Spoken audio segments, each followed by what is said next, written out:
الحمدللہ الحمدللہ حمد الشاکرین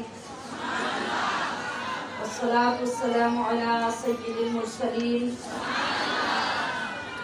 اما بعد فاعوذ باللہ من الشیطان الرجیم بسم اللہ الرحمن الرحیم ھذا بیان للناس وہدی وموعظۃ للمتقین صدق اللہ مولانا العظیم وبلغنا رسولہ النبی الکریم الامین رب اشرح لی صدری ویسر لی امری واحلل عقدۃ من لسانی یفقہوا قولی اللہم انا نسألک علما نافعا ورزقا طیبا وقلبا منورا وعملا متقبلا اللہم ارنا الحق حقا وارزقنا اتباعا وارنا الباطل باطلا وارزقنا اجتنابا ان اللہ وملائکتہ یصلون علی النبی یا ایہا الذین آمنوا صلوا علیہ وسلموا تسلیما۔ 6 صحیفے اترے موسیٰ اور ابراہیم پر 6 صحیفے اترے موسیٰ اور ابراہیم پر تھی شب تیرہ میں ان کی روشنی مثل سحر۔ کیا سمجھ آئی؟ جو کتابیں اللہ پاک نے موسیٰ علیہ السلام اور ابراہیم علیہ السلام پر اتاری، دنیا میں ان کی مثال ایسے تھی جیسے کالی سیاہ رات میں صبح ہو جاتی ہے۔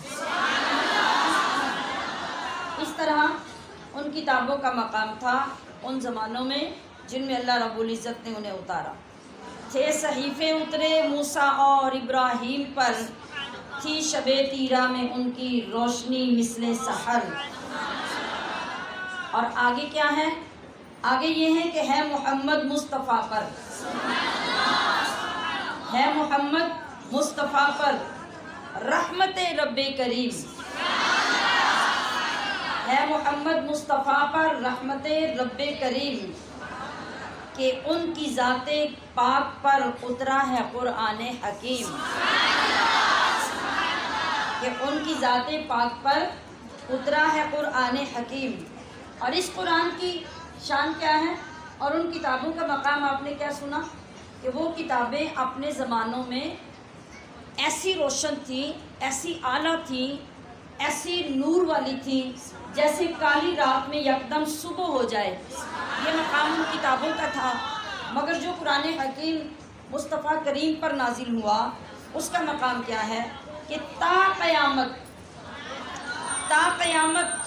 اس کی تعلیمات عالی ہیں اٹل، تا قیامت اس کی تعلیمات عالی ہیں اٹل، اہل عالم کے لیے اب اس پہ واجب ہے عمل۔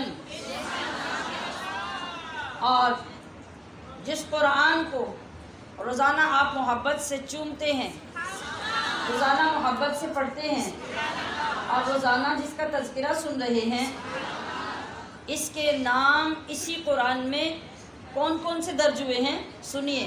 تا قیامت اس کی تعلیمات عالی ہیں اٹل، اہل عالم کے لیے اب اس پہ واجب ہے عمل، اور نام اس کا تذکرہ ہے۔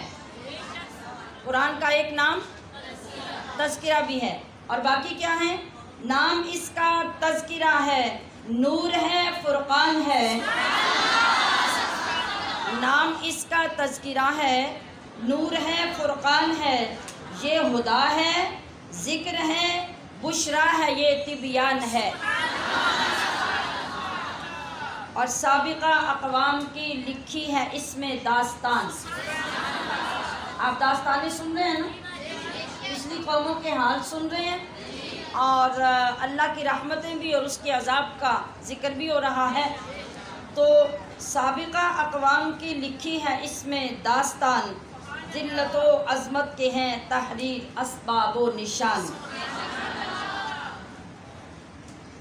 آج ہم اپنی وقت کی قلت کو مد نظر رکھتے ہوئے قرآن پاک کے عظمت بھرے ان خوبصورت اشعار کے فوراً بعد آج کا سبق شروع کریں گے۔ اپنی پوری محبت، پوری توجہ اس کی جانب مبذول کیجیے۔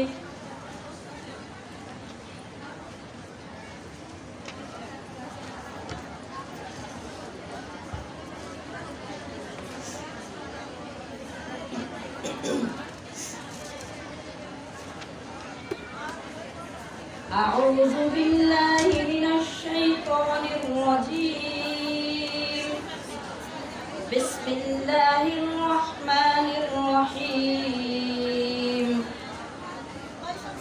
الف لام میم، اللہ لا الہ الا هو الحی القیوم، نزل عليك الكتاب بالحق مصدقا لما بين يديه وأنزل التوراة والإنجيل من قبل هدى للناس وأنزل الفرقان، إن الذين كفروا بآيات الله لهم عذاب شديد والله عزيز ذو انتقام، إن الله لا يخفى عليه شيء في الأرض ولا في السماء، هو الذي يصوركم في الأرحام كيف يشاء، لا إله إلا هو العزيز الحكيم، هو الذي أنزل عليك الكتاب منه آيات محكمات هن أم الكتاب وأخر متشابهات، فأما الذين في قلوبهم زيغ فيتبعون ما تشابه منه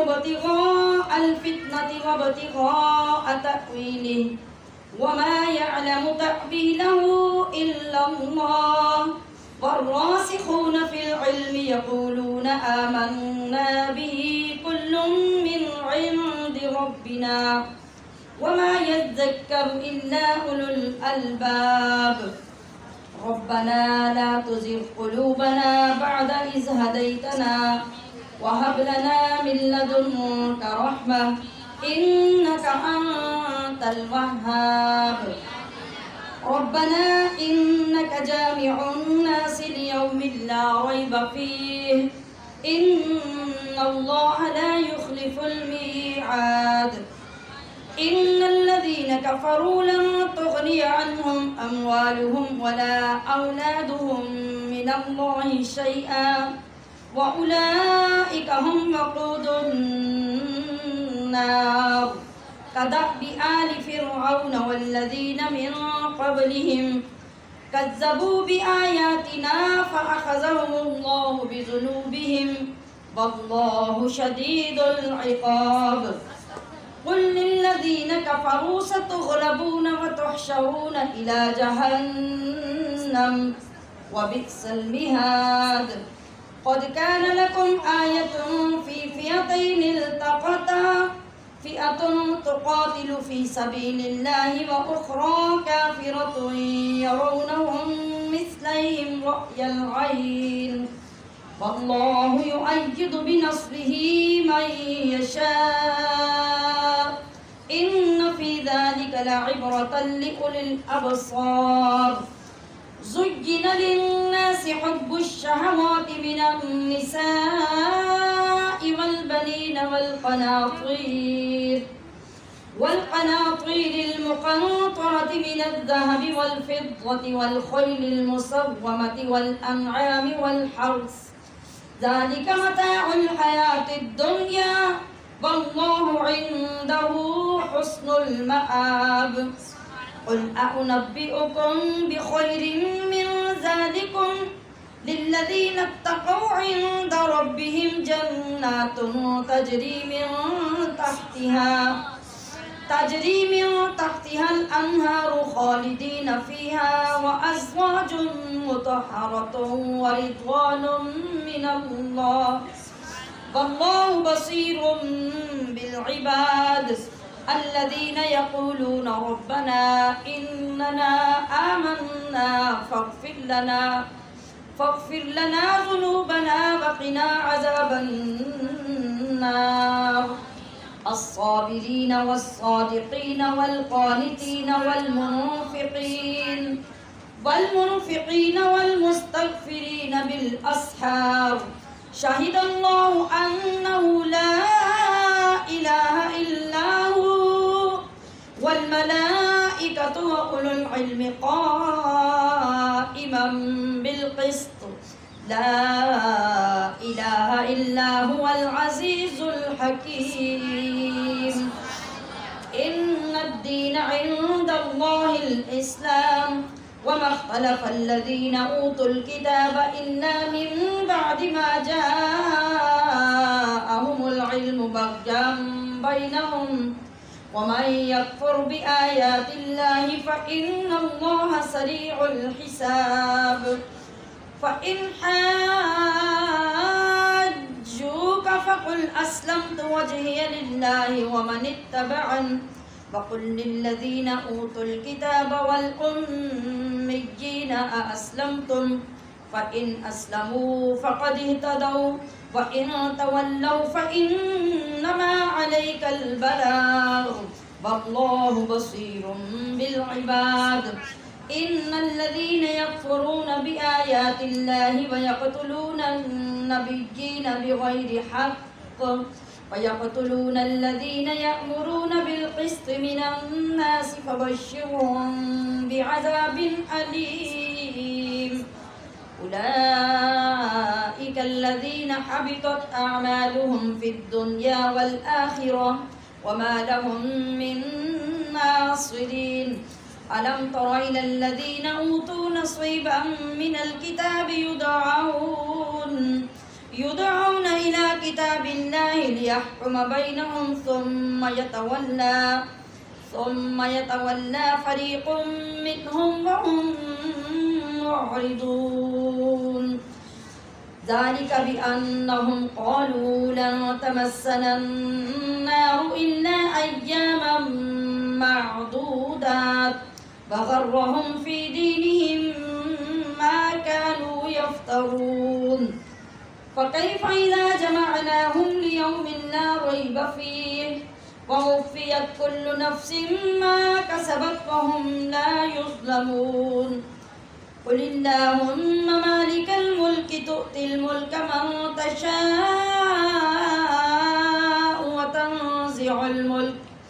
وتنزع الملك ممن تشاء وتعز من تشاء وتذل من تشاء بيدك الخير إنك على كل شيء قدير تولج الليل في النهار وتولج النهار في الليل وتخرج الحي من الميت وتخرج الميت من الحي وترزق من تشاء بغير حساب لا يتخذ المؤمنون الكافرين أولياء من دون المؤمنين ومن يفعل ذلك فليس من الله في شيء إلا أن تتقوا منهم تقاه ويحذركم الله نفسه وإلى الله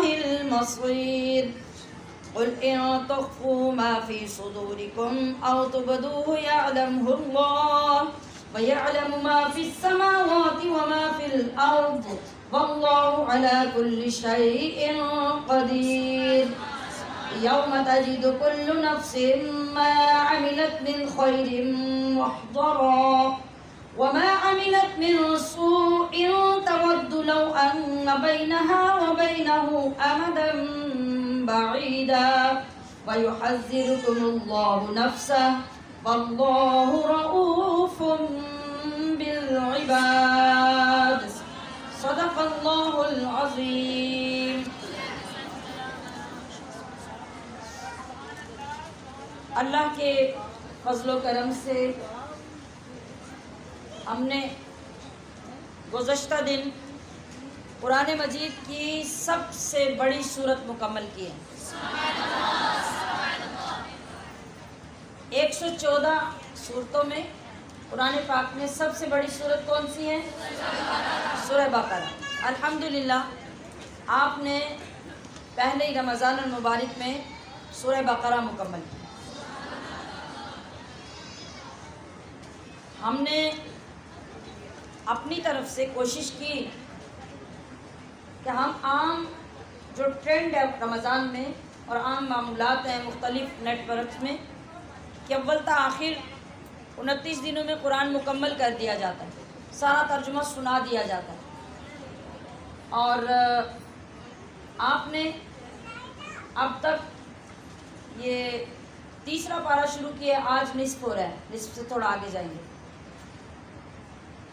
آپ دیکھیے کہ 19 دنوں میں آپ نے 2.5 پارے مکمل کیے ہیں، اور اگر دیکھا جائے تو ان 2.5 پاروں کو صحیح سمجھ کر مکمل کرنے کے لیے ہمیں کتنے مہینے چاہیے؟ تو پھر صرف رمضان میں صرف ترجمہ پورے قرآن کا پڑھ کے مکمل کر دینے سے سننے والوں کو کتنا سیکھنے کا ٹائم ملتا ہے، آپ خود سوچ سکتے ہیں۔ میں نے کتنی چیزیں شارٹ کی ہیں، جتنی شارٹ کر سکتی تھی کر کے، جو بیچ میں ضروری چیزیں تھی ان کو میں نے سمجھانے کی اور آپ کی خدمت میں پیش کرنے کی کوشش کی ہے۔ پھر بھی ہمارے اتنے دن ایک صورت پہ لگے ہیں، اور اس کے پڑھنے کا حق کیسے ادا ہو سکتا ہے وہ بتاؤں؟ سننا چاہیں گے؟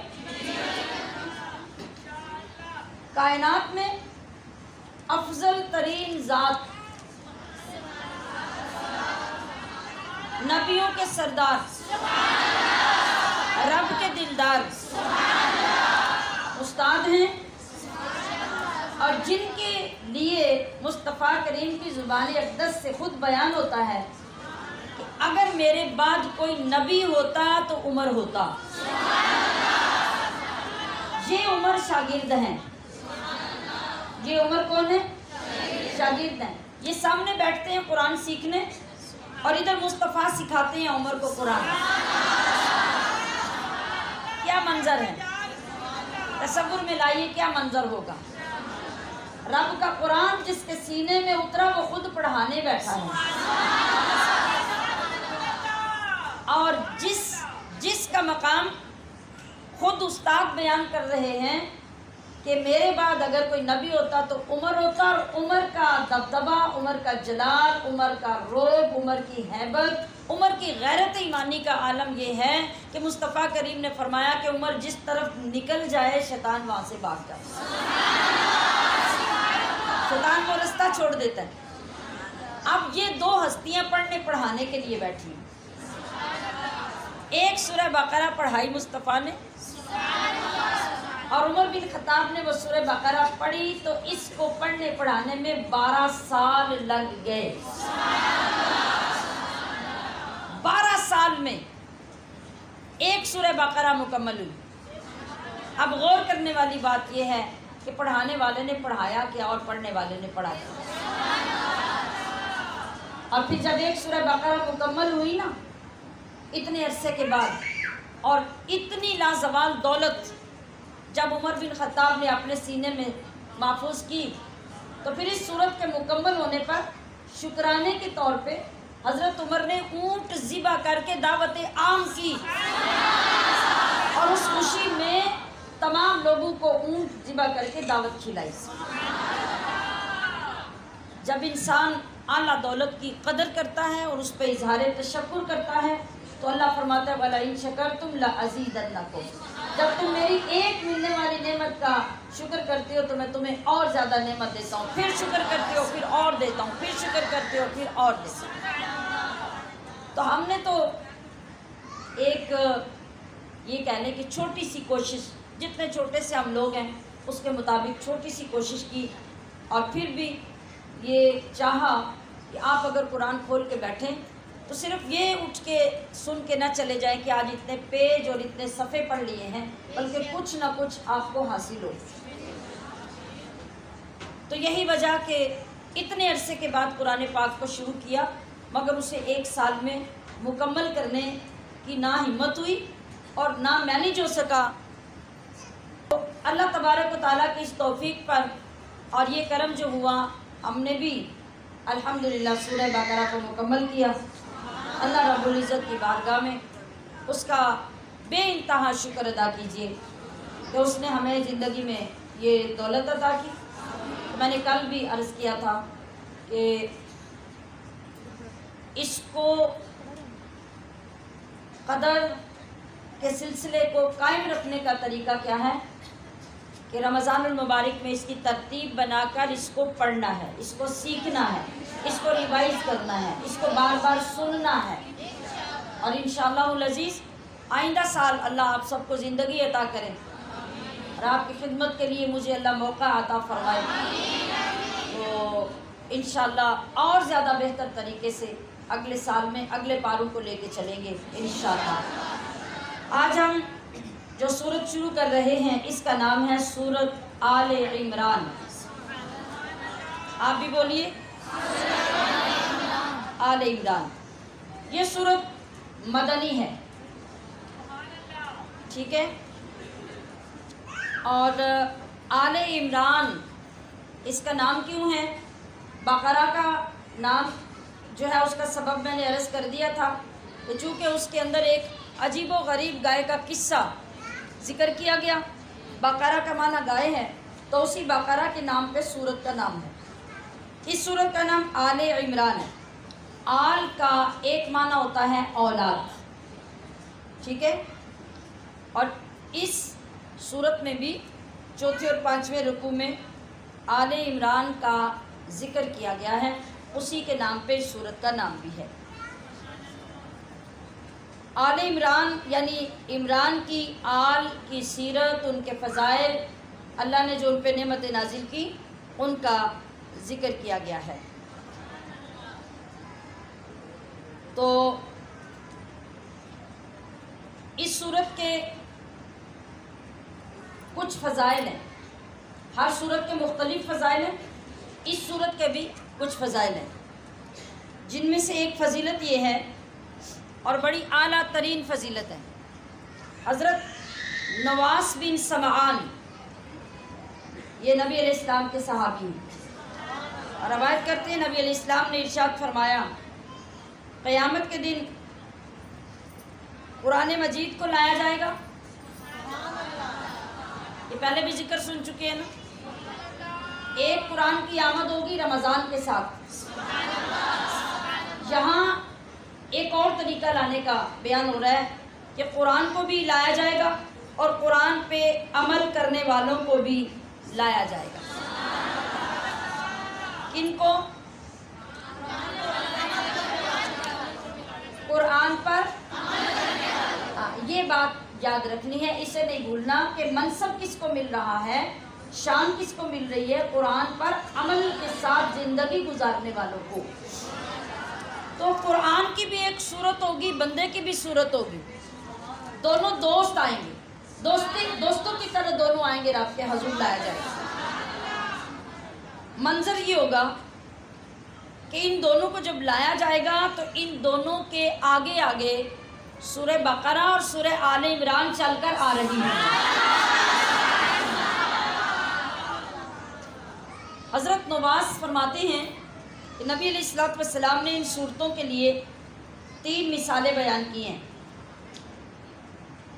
اور فرماتے ہیں کہ آپ نے جو 3 مثالیں بیان کی، جب وہ بیان کر رہے تھے کہتے ہیں کہ آج تک میں ان مثالوں کو بھولا نہیں۔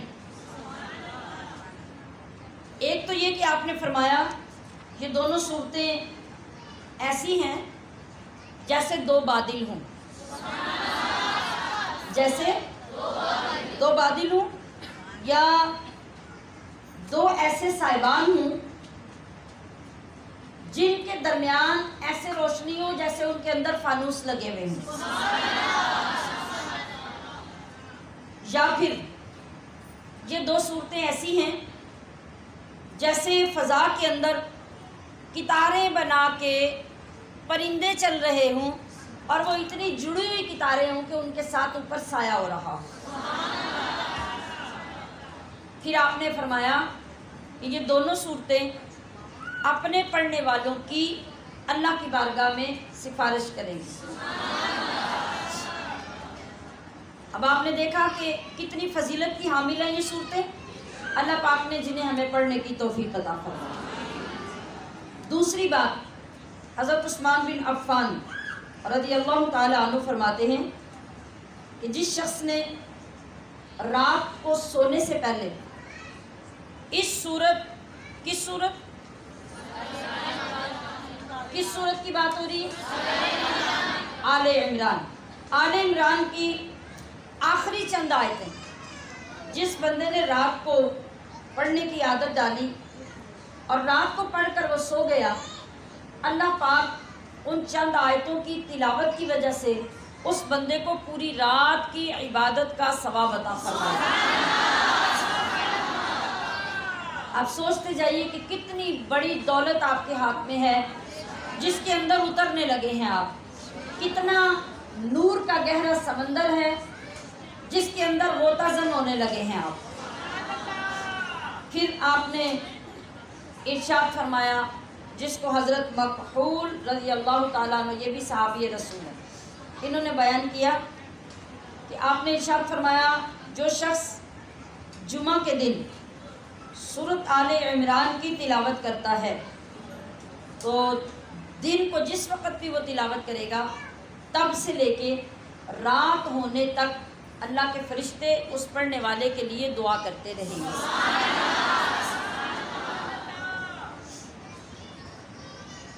اب ہم یہ دیکھیں گے کہ بنیادی طور پہ، مرکزی طور پہ، اجمالی طور پہ اس صورت کے اندر کیا بیان کیا گیا ہے۔ یعنی پہلے تعارف ہو جائے گا تو آگے جب ساتھ ساتھ چیزیں آپ پڑھیں گے تو واقفیت زیادہ ہوتی جائے گی۔ تو اس صورت میں حضرت مریم کی ولادت اور ان کی پرورش، ان کا حجرہ جہاں اللہ کی طرف سے غیب سے پھل آتے تھے، اور حضرت زکریا علیہ السلام کا دعا کرنا، پھر حضرت مریم کو عیسیٰ علیہ السلام عطا کیے جانا، اس کی ولادت کی بشارت ملنا، اور کچھ عیسیٰ علیہ السلام کے معجزات کا ذکر، یہ اس صورت کے اندر ذکر ہوں گے۔ اس کے علاوہ نبی کریم صلی اللہ علیہ وسلم کی صداقت، آپ کی نبوت اور اس قرآن عظیم کی صداقت کے بارے میں اس صورت میں ذکر ہوگا، اور دین کی فضیلت اس صورت کے اندر بیان ہوگی کہ اللہ کے ہاں جو پسندیدہ دین ہے وہ کون سا دین ہے۔ اور جن لوگوں نے حضرت عیسیٰ علیہ السلام کی شان کے بارے میں نبی علیہ السلام کے ساتھ جھگڑا کیا اور نبی علیہ السلام نے ان کو جواب دے کر لاجواب کیا، وہ مناظرہ یا وہ گفتگو وہ ساری کی ساری صورت کے اندر بیان ہوگی۔ عالم ارواح میں جب اللہ پاک نے ساری روحوں کو پیدا کیا تھا، ابھی عالم اجسام دنیا کچھ نہیں بنی تھی، تو جب پہلا تذکرہ مصطفیٰ کا، پہلا میلاد مصطفیٰ کا اللہ نے عرش پہ کیا تھا، اس کا ذکر بھی اسی پارے کے آخر میں جا کے اسی صورت میں ہوگا۔ اور مکہ مکرمہ اور خانہ کعبہ اور پھر یہ امت مصطفیٰ، ان سب کی فضیلت بھی اس کے اندر بیان ہوگی۔ یہودیوں پر، بنی اسرائیل پہ اللہ نے جس طرح ذلت اور خواری ان کی بدعمالیوں کی وجہ سے اتاری، ان کا ذکر بھی اس صورت کے اندر ہوگا۔ سود کو اللہ نے حرام کیا، کل پرسوں بھی پچھلے دنوں میں آپ نے پڑھا، مزید اس کے شرعی احکام اور زکوٰۃ نہ دینے والوں کی سزا کا ذکر بھی اس صورت میں ہوگا۔ اور جو لوگ غریب لوگوں کی خیرخواہی کے لیے اپنا مال اللہ کی بارگاہ میں پیش کرتے اور خرچ کرتے ہیں، ان کی فضیلت اور نہ کرنے والوں کے بخل کی برائی اور ان کا انجام بھی اس صورت میں بیان ہوگا۔ شہیدوں کی شان، شہیدوں کے زندہ رہنے کا ثبوت، اللہ کے ہاں ان کو رزق ملنے کا ثبوت اور ان کو مردہ نہ کہنے کا بلکہ گمان نہ کرنے کا حکم بھی اس صورت میں بیان ہوگا۔ یہ چند اجمالی طور پہ میں نے چیزیں آپ کے سامنے رکھی ہیں۔ اب آتے ہیں ہم اس کے ترجمے کی طرف۔ جس طرح سورہ بقرہ الف لام میم سے شروع ہوئی تھی، یہ سورت بھی الف لام میم سے شروع ہو رہی ہے۔ تو الف لام میم کو کیا کہتے ہیں؟ حروف مقطعات، سارے بولیں، حروف مقطعات، جن حرفوں کو کاٹ کاٹ کر ایک ایک کر کے پڑھا جاتا ہے، ان کو ملا کر کلمہ نہیں بنایا جاتا، لفظ نہیں بنایا جاتا، ان کو حروف مقطعات کہتے ہیں۔ ان کی مراد کیا ہے، ان کے اندر راز کیا ہیں، اسرار کیا ہیں، یہ اللہ تعالیٰ ہی بہتر جانتا ہے۔ یہاں اگر میں آپ کے سامنے ایک لطیف نکتہ پیش کروں قرآن کریم کی حفاظت کا، آپ ذرا اپنے سپاروں کے اوپر دیکھیں، یہ لکھا ہوا ہے الف لام میم۔ اس کے اوپر سے اگر مد اور شد کو ختم کر دیں تو یہ اسی طرح بنتا ہے جس طرح سورۃ الم تر کیف آپ شروع کرتے ہیں تو شروع میں علم آتا ہے، ایسے لکھا ہوتا ہے۔ علم نشرح پڑھتے ہیں، ایسے لکھا ہوتا ہے۔ اور بے شمار جگہوں پہ قرآن کریم میں علم تر الی الذین، علم یر الذین، یہ مختلف الفاظ علم کے ساتھ آتے ہیں۔ اب اگر شد مد کو ہٹا کر پڑھیں تو یہ بھی وہی لفظ بنتا ہے، مگر اللہ تبارک و تعالیٰ کی حفاظت کا درجہ کمال ذرا سمجھنے کی کوشش کیجئے کہ اللہ نے جو قرآن کی حفاظت فرمائی تو کس اعلیٰ ترین درجے پہ جا کے فرمائی کہ اب یہاں تک بھی کسی کو غلطی کرنے کی جرت نہیں ہو سکتی کہ الف لام میم کو علم پڑھیں یا علم کو الف لام میم پڑھیں۔ اس کا امتیاز بھی پورے قرآن میں اپنی جگہ پہ رب نے قائم رکھا ہے۔ تو جس قرآن کی حفاظت اتنی اعلیٰ شان کے ساتھ ہو رہی ہو، اس کے چینج ہونے، اس کے اندر نقص کے پائے جانے، اس کا تو کوئی گمان تک بھی نہیں ہو سکتا۔ اور یہ اللہ پاک کی شان اور نبی علیہ الصلوۃ والسلام کے عظیم معجزے کی طرف یہ دلالت ہو رہی ہے کہ اللہ پاک نے کس شان سے قرآن کو سنبھال کے رکھا ہوا۔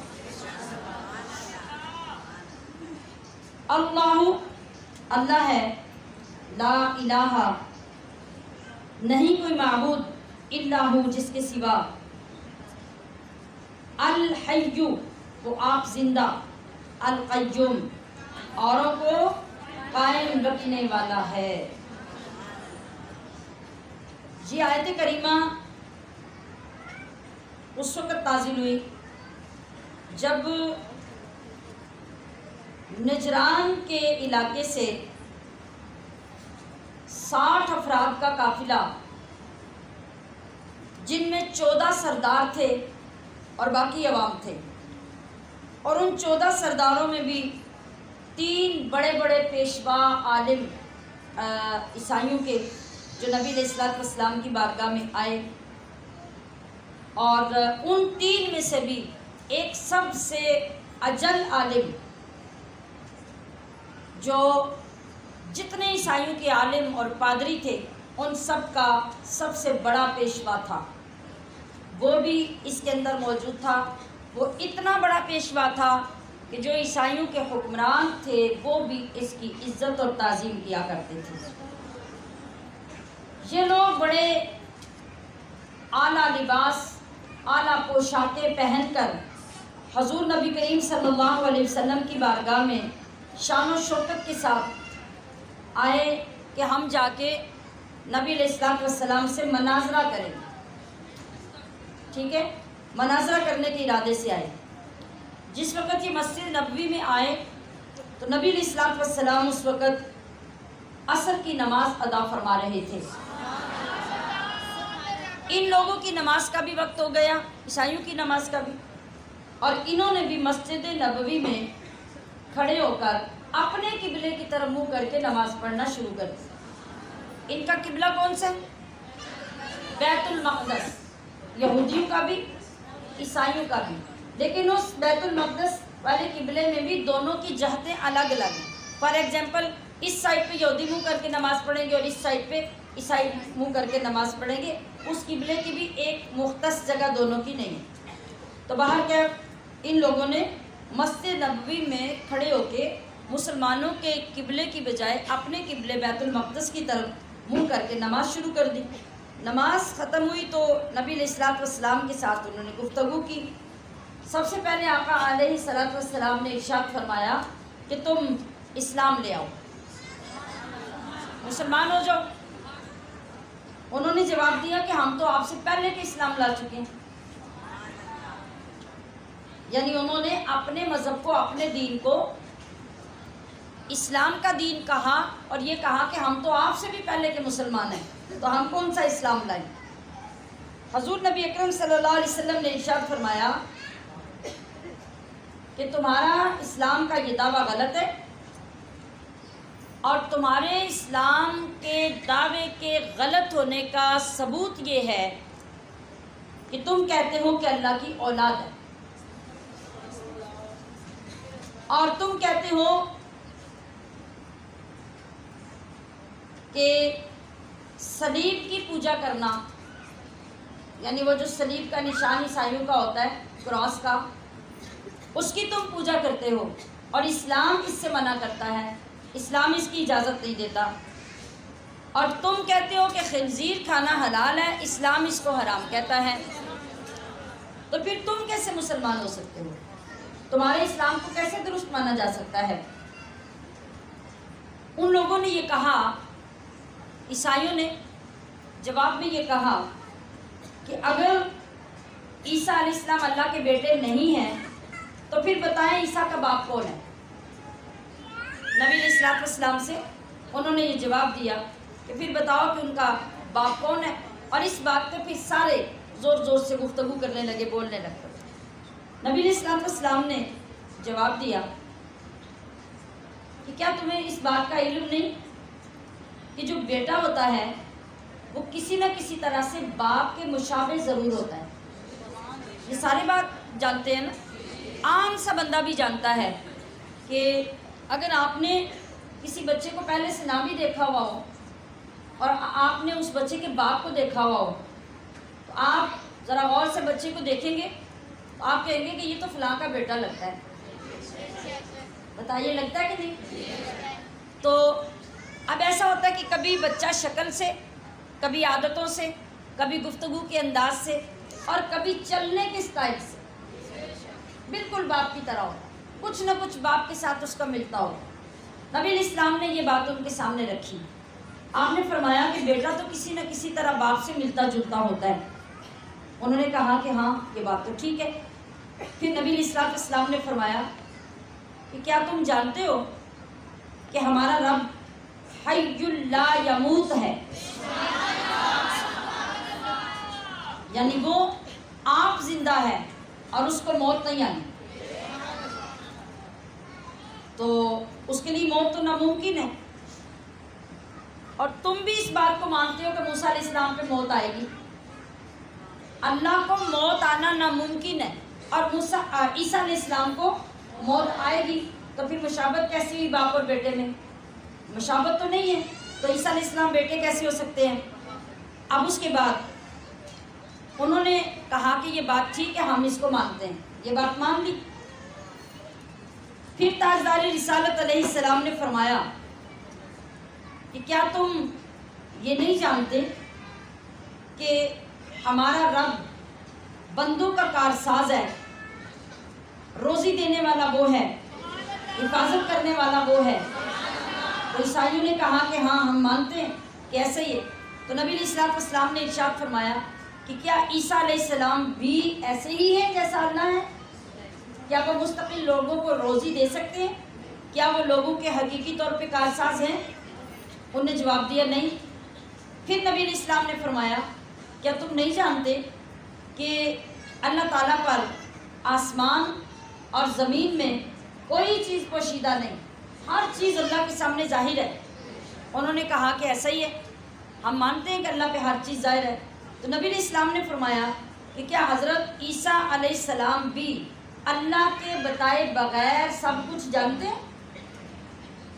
عیسیٰ علیہ السلام کے پاس علم غیب تھا، وہ جانتے تھے، مگر کیسے جانتے تھے؟ اللہ کے بتانے سے، اللہ کے علم غیب عطا کرنے سے۔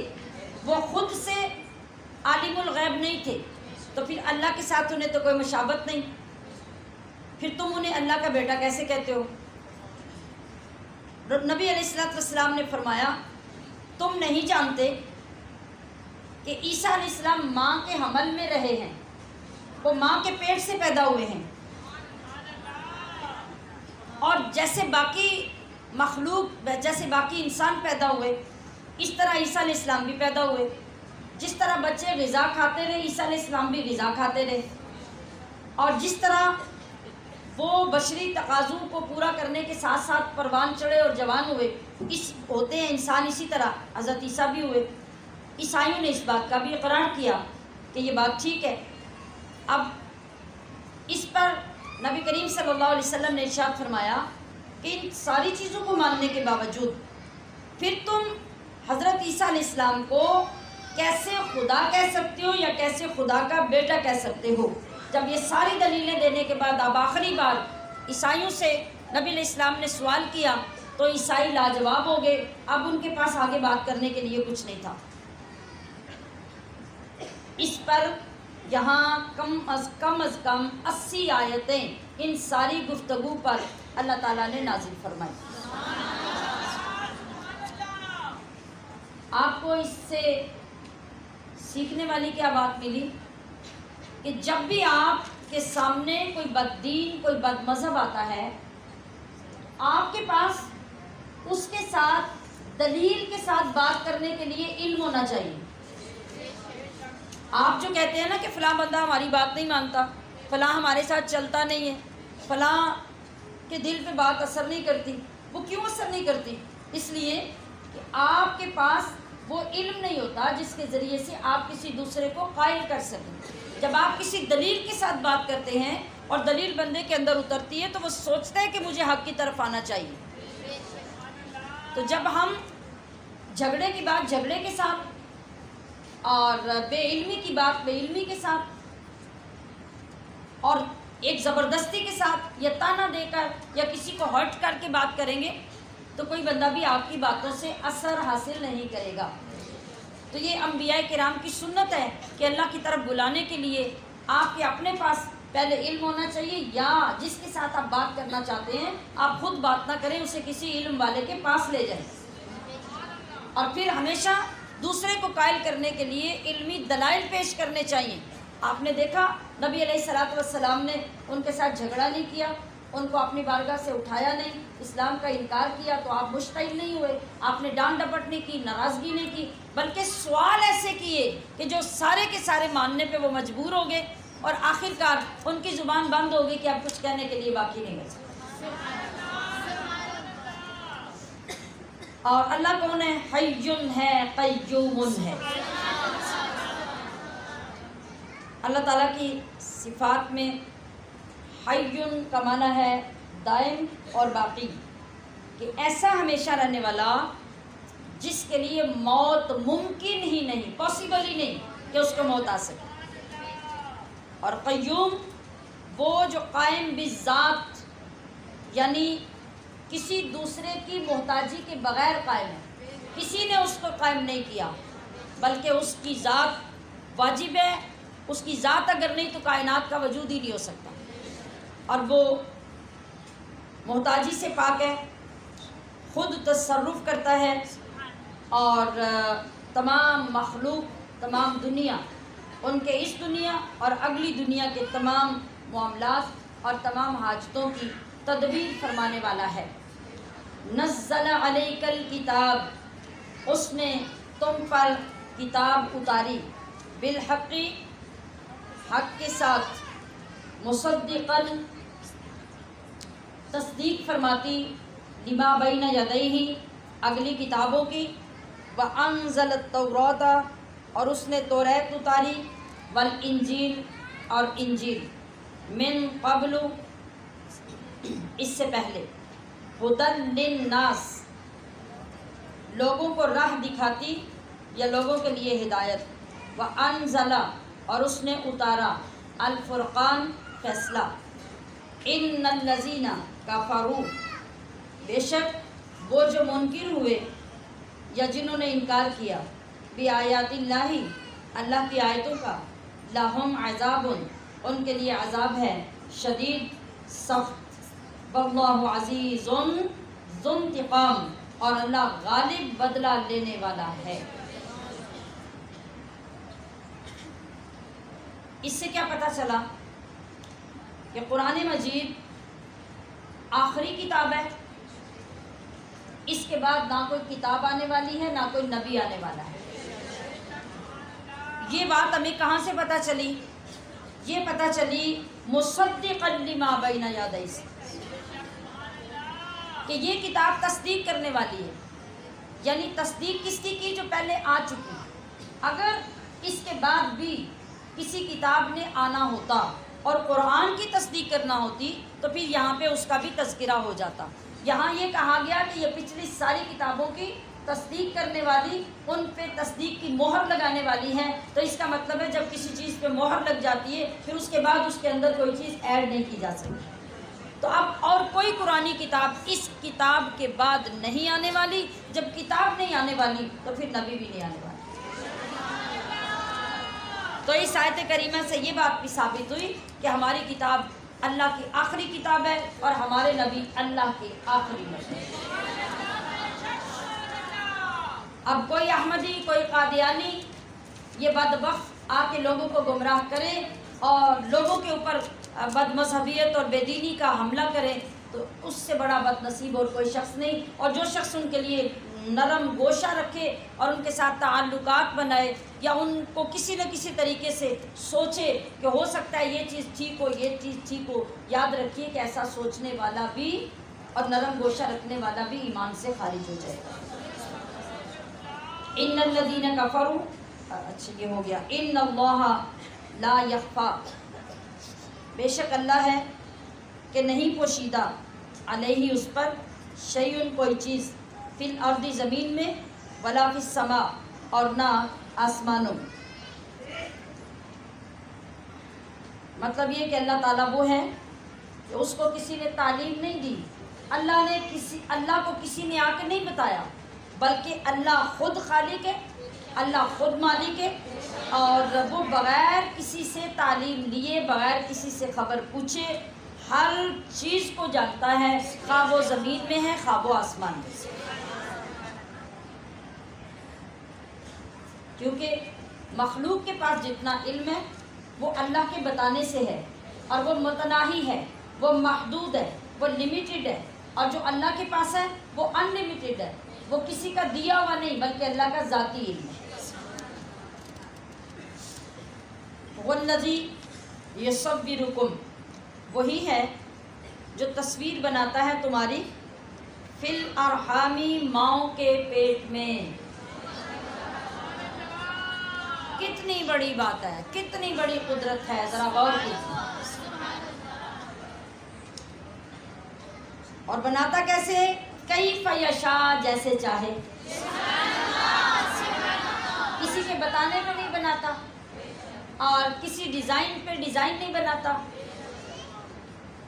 بلکہ جیسے چاہے ویسے بناتا ہے، اور کوئی اس کے پاس سٹرکچر نہیں ہوتا، کوئی اس کا سانچہ نہیں ہوتا، کوئی ماڈل نہیں ہوتا، بلکہ وہ تو خود تخلیق کرنے والا ہے، وہ تو خالق بھی ہے، اور بدیع السماوات والبدیع بھی اس کی صفت ہے کہ وہ اولاً ایجاد کرتا ہے چیز کو۔ تو اب دیکھیے کہ وہ بناتا کہاں ہے۔ آپ کے سامنے ایک جگہ ہے، کوئی چارٹ ہے، کوئی وال ہے، اور وہاں پہ آپ کوئی چیز بناتے ہیں، ڈیزائن کرتے ہیں، آپ اس کو سامنے دیکھ رہے ہیں، وہ دکھ رہی ہے، لیکن رب کس چیز سے کہاں تصویریں بناتا ہے؟ ماں سے زیادہ اس بات کو کون سمجھ سکتا ہے؟ لا الہ الا ہو، نہیں کوئی معبود سوائے اس کے، العزیز الحکیم، وہ عزت والا حکمت والا ہے۔ آپ ذرا غور کیجئے کہ ماں کے پیٹ میں میٹیریل کیا ہے؟ میٹیریل چند قطرے ناپاک پانی کے، اور پھر ایک پروسیس کے مطابق اللہ کے حکم سے فرشتہ اس کے اندر مٹی کو داخل کرتا ہے، وہ ایک کیا بنتا ہے؟ وہ جمع ہوا خون، جب وہ خون پھٹک بن جاتا ہے اس کے بعد پھر وہ لوتھڑا بنتا ہے، اور پھر اس کے اندر اپنے اپنے ٹائم کے مطابق چینج آتا ہے، اور اس گوشت کے لوتھڑے، ایک گوشت ہاتھ میں پکڑ کے دیکھیں نا، ایک بوٹی گائے کی، بکرے کی، آپ اس بوٹی کو دیکھیں کہ اس کے اندر کیا ہوتا ہے، کون سا میٹیریل ہوتا ہے، کون سی چیزیں ہوتی ہیں، اسی بوٹی کو بدل بدل کر اللہ اسی میں ہڈیاں بھی بناتا ہے، اس میں آنکھیں بھی بناتا ہے، اس میں چہرہ بھی بناتا ہے، اس میں سر بھی بناتا ہے۔ ذرا غور تو کیجئے کہ رب کیسا رب ہے۔ اب ان چیزوں کو وہ انسانی جسم کے اندر ڈھال دیتا ہے، اسی بوٹی کو، اسی لوتھڑے کو وہ مرد بناتا ہے، اسی کو عورت بناتا ہے، اسی کو گورا بناتا ہے، اسی کو کالا بناتا ہے، اسی گوشت کے لوتھڑے کو وہ خوبصورت بناتا ہے، اسی کو بدصورت بناتا ہے، اسی میں کامل اور پورے مکمل اعضاء بنا دیتا ہے، اور اسی میں کبھی زیادہ اور کبھی کم اعضاء بھی کر دیتا ہے۔ پھر ماں کے پیٹ کے اندر بچے کی شکل بھی تیار ہوتی ہے۔ آدم علیہ السلام سے آج تک اور آج سے صبح قیامت تک جتنی کائنات، جتنے لوگ پیدا ہوں گے، آپ اس میں سے لاکھوں کو، کروڑوں کو جمع کر لیں، ایک پشت، ایک نسل کے لوگوں کو ہی لے آئیں، آپ ان کو کھڑا کر کے دیکھتے جائیں، کبھی آپ یہ نہیں کہہ سکیں گے کہ مکمل جیسا یہ ہے ویسا یہ ہے۔ آج تک وہ ڈیزائننگ ختم نہیں ہوئی، وہ شکل و شباہت ختم نہیں ہوئی، اور نہ قیامت تک ختم ہو۔ آپ یہ تو کہہ سکتے ہیں کہ فلاں فلاں سے بڑا ملتا ہے، دور سے آپ دیکھیں گے تو آپ کو لگے گا کہ فلاں بندہ آ رہا ہے، لیکن قریب جائیں گے تو بڑے سارے فرق نکل آئیں گے۔ بالکل دور سے ملنے والی، ایک جیسی دکھنے والی شکلیں بھی ایک جیسی نہیں ہوں گی، اور اگر ایسا ہوتا تو پھر کیا ہوتا؟ پھر نہ کوئی کسی کو پہچان سکتا، نہ رشتوں کی پہچان رہتی، معرفت رہتی، نہ لوگوں کی رہتی، اور ایک ہی بندے کو 10 مرتبہ آپ ملتے رہتے، آپ کو پتہ ہی نہ ہوتا کس کو ملے ہیں کس کو نہیں ملے۔ تو پھر اسی لوتھڑے کے اندر، اسی بوٹی کے اندر اللہ کریم روح پھونکتا ہے، شکلیں بناتا ہے، پھر روح پھونکتا ہے، اور پھر اسی جگہ پہ پیٹ کے اندر رہتے ہوئے اس بچے کی تقدیر بھی لکھی جاتی ہے۔ یہ سارے کام کون کرتا ہے؟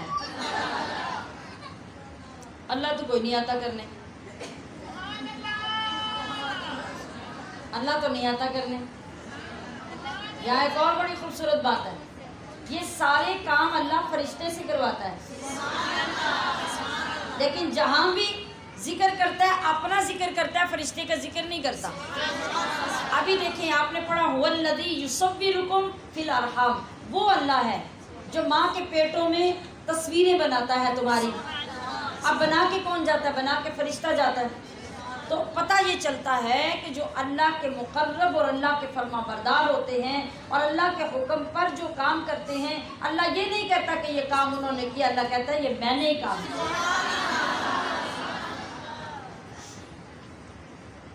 اب طریقہ کیا ہوتا ہے؟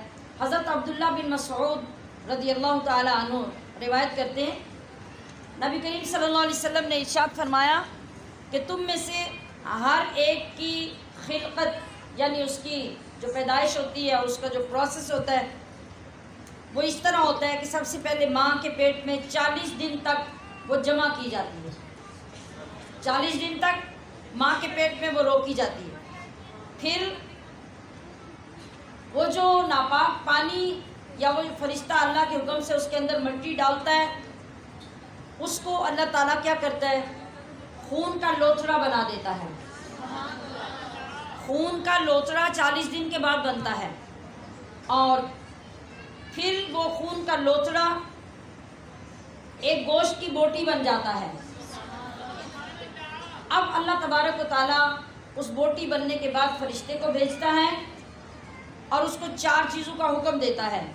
اللہ فرماتا ہے کہ اس کا عمل، اس بندے کا، یہ جو پیدا ہوگا ماں کے پیٹ میں ابھی بوٹی بنا ہے، اس کا عمل کہ اس نے زندگی میں کہاں کہاں کیا کیا کرنا ہے ابھی لکھ دو۔ اس کا رزق لکھ دو۔ آپ اس بات پہ یقین کیجئے کہ رزق آپ کا اس وقت لکھ دیا جب ابھی آپ بوٹی کی صورت میں ماں کے پیٹ میں ہیں۔ اب اللہ رب العزت نے آپ کو تو یہ کہا کہ جب تم اپنی شکل و صورت کے ساتھ، اسلام کے ساتھ دنیا میں پیدا ہو جاؤ اور ہوش سنبھال لو، تو تمہارے اوپر سب سے پہلے کیا کام ہے؟ میری عبادت، میری بندگی، میری معرفت، یہ تمہاری ذمہ داری ہے۔ اور تم ذلیل و خوار ہوتے رہتی ہو ساری زندگی رزق کی تلاش میں، مزدوری کی تلاش میں، نوکری کی تلاش میں۔ وہ تو ابھی اس وقت جب آپ ایک بوٹی کی صورت میں اللہ نے اپنے ذمہ لے لیا تھا، اللہ نے لکھ بھی دیا تھا کہ تمہارا رزق کہاں ہے، کتنا ہے اور کیسے ملے گا۔ مگر ہم جو کام ہمارا نہیں، ہم اس کے لیے ساری زندگی خوار ہو جاتے ہیں، اور جو کام ہمارا ہے ہم اس کی طرف پلٹ کر لیں گے۔ کتنی چیزیں، بندے کا عمل، بندے کا رزق، دنیا میں رہنے کی مدت کہ اس کی زندگی کتنی ہوگی، وہ ابھی جب بوٹی کی صورت میں تھا تو رب نے لکھ دی کہ کتنی عمر میں مرے گا۔ اور دنیا میں پیدا ہونے کے بعد یہ نیک بخت ہوگا یا بدبخت ہوگا، یہ بھی ماں کے پیٹ کے اسی سٹیج میں لکھ دیا گیا، اور پھر اس میں روح پھونک دی جاتی ہے۔ والذی انزل، وہی ہے اللہ جس نے اتاری، علیکا تم پر، الکتاب کتاب، منہ آیات، اس کی کچھ آیتیں، محکمات، صاف معنی رکھتی ہیں، ہن ام الکتاب، وہ کتاب کی اصل ہیں، وَأُخَرُ، اور دوسری وہ ہیں متشابہات، جو متشابہ ہیں، یعنی جن کی مراد، جن کا معنی واضح نہیں ہوتا، وہ تفصیل کے ذریعے، تشریح کے ذریعے سمجھنا پڑتا ہے اس کی مراد کیا ہے۔ وہ مراد جب تک اہل علم سے سمجھی نہ جائے ہمیں سمجھ نہیں آتی۔ فَأَمَّا الَّذِينَ،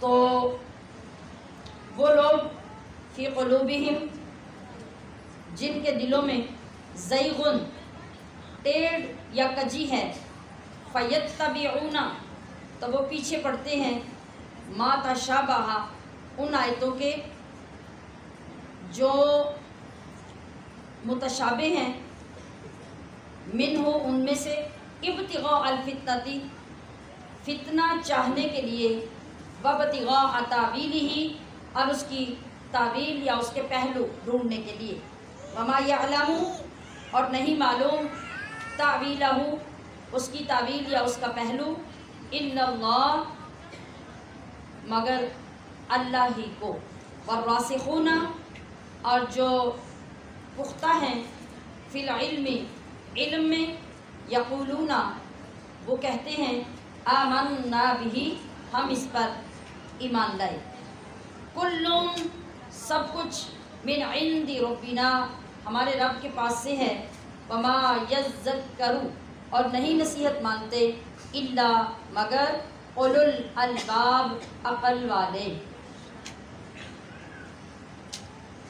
یعنی قرآن کریم میں کچھ آیتیں وہ ہیں کہ جیسے آپ پڑھتے ہیں فوراً آپ کو اس کا پتہ چل جاتا ہے کہ رب کیا فرما رہا ہے، اور کچھ آیتیں وہ ہیں جن کو سمجھنے کے لیے ہمیں تشریح تفسیر پڑھنی پڑتی ہے یا استاد کے پاس بیٹھ کے سمجھنا پڑتا ہے۔ 2 طرح کی آیتیں اللہ نے قرآن پاک میں نازل کی۔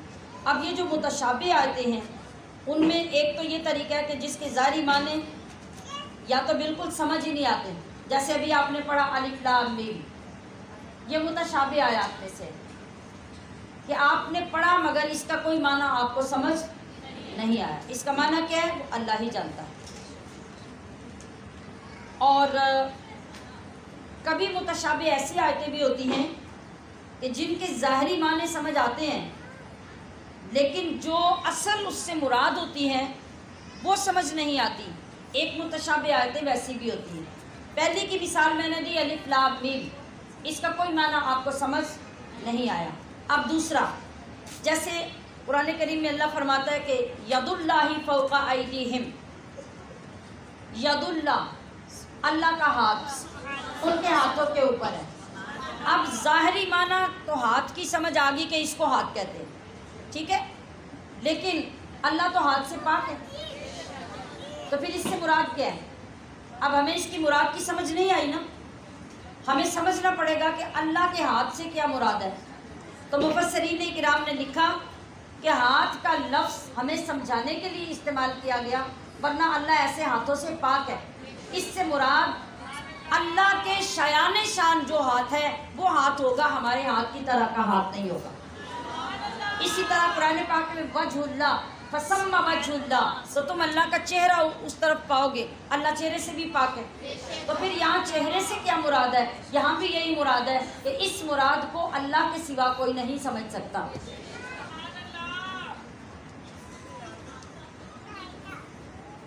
تو ہمارے لیے کیا ضروری ہے؟ ہمارے لیے یہ ضروری ہے کہ ہمیں کسی آیت کا معنی سمجھ آئے یا نہ آئے، کسی آیت کی تشریح خود پڑھنے سے معلوم ہو یا نہ ہو، ہمارے اوپر لازم ہے کہ الحمد کے الف سے حمزہ سے لے کر والناس کی سین تک پورے قرآن کو اسی طرح یقین کے ساتھ ماننا جس طرح اللہ نے ہم پہ نازل کیا ہے۔ اگر کسی جگہ پہ بھی ہم کہیں ڈگمگا جائیں، متزلزل ہو جائیں، تو سمجھو کہ آپ کا ایمان بھی ڈگمگا گیا۔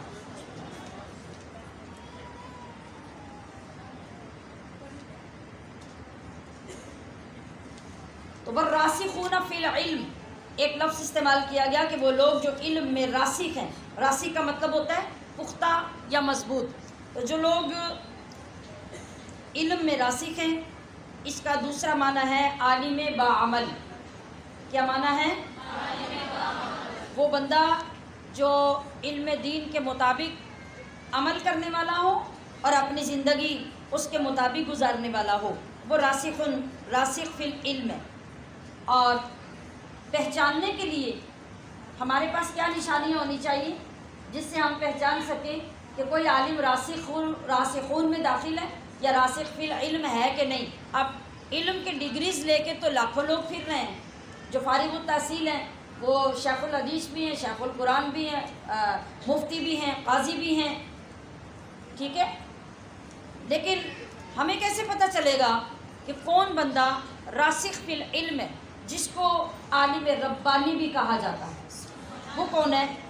وہ بندہ ہوگا جس کے اندر عام طور پہ 4 صفتیں آپ کو نظر آئیں۔ وہ 4 صفتیں کیا ہیں؟ ایک تو ہے اللہ کا تقوی، یعنی وہ بندہ اللہ سے ڈرنے والا ہو اور اس وقت اس کا تقوی اس کی گفتگو میں، اس کے معاملات میں، اس کے چلنے پھرنے میں، اس کی عبادت اور ریاضت میں آپ کو نظر آ رہا ہو۔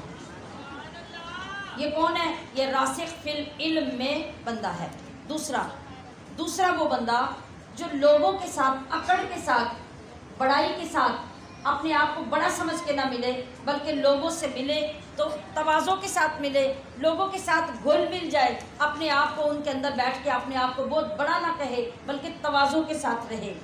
یہ عالم باعمل کی دوسری نشانی ہے۔ اور تیسری نشانی یہ ہے کہ اس کے اندر دنیا کا لالچ نہ ہو، زہد ہو، یعنی دنیا کی چیزوں سے اس طرح پیار نہ کرے۔ یعنی زہد کا یہ مطلب نہیں کہ اس کے پاس ٹوٹی ہوئی چٹائی ہو، پرانا پھٹا ہوا کمبل ہو، گندے کپڑے ہوں اور میلے بال ہوں، تو یہ زہد نہیں ہے۔